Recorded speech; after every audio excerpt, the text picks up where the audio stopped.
اصل میں تو قربانی تھی جان کی اور انسانی جان کی. سیدہ ابراہیم علیہ السلام سے یہ بات شروع ہوئی. انہیں حکم دیا گیا اپنے بیٹے اسماعیل کو، جو کہ بڑھاپے میں ملا تھا، بڑھاپے کا سہارا تھا، اور بڑھاپے کے اندر ان کی لاٹھی تھا، بڑھاپے کے اندر ان کو وہ سہارا دینے والا اور ان کو زندگی فراہم کرنے والا وہ بچہ جب بھاگنے دوڑنے کے قابل ہوا تو اللہ کی طرف سے حکم آ گیا کہ اس کے گلے پہ میرے لیے چھری چڑھا. یہ واقعہ عقل پرستوں کی موت ہے، موت. یہ واقعہ عقل پرستوں کی کیا ہے؟ موت ہے.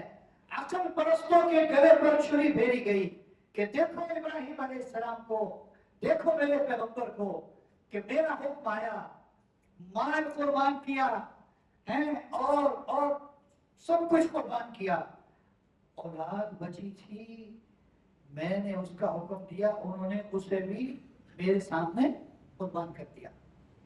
ابراہیم علیہ السلام نے تو کر دیا تھا. کیوں بھائی؟ ابراہیم علیہ السلام نے کوئی کسر باقی نہیں چھوڑی تھی. تو اللہ کی منشا یہ تھی، اللہ کا ارادہ یہ تھا، اللہ کی قدرت کی وجہ سے وہ نکل آئے نیچے سے، اور اللہ نے نیچے جانور رکھ دیا، ایک دبا رکھ دیا، وہ اس پر چھری چلی. اور پھر یہ وہاں سے خدا ابراہیم علیہ السلام پر اپنی شان کے مطابق رحمت نازل فرماتے ہیں. ہم سب کی طرف سے رحمت نازل فرماتے ہیں. ان کی برکت سے یہ شفٹ ہو گئی ایک تو جانور کی جان کی طرف اور مال کی طرف، کہ پیسوں سے جانور خریدو اور اسے ذبح کرو، پیسوں سے جانور خریدو اور اسے ذبح کرو.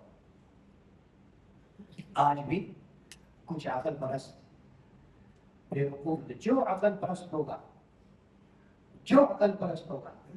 وہ دنیا کا سب سے بڑا بیوقوف ہوگا. اپنی عقل کے پیچھے چلے، اس کا کیا فائدہ؟ اللہ کے حکم کے بارے میں پوچھ رہے ہیں، اس کا کیا فائدہ؟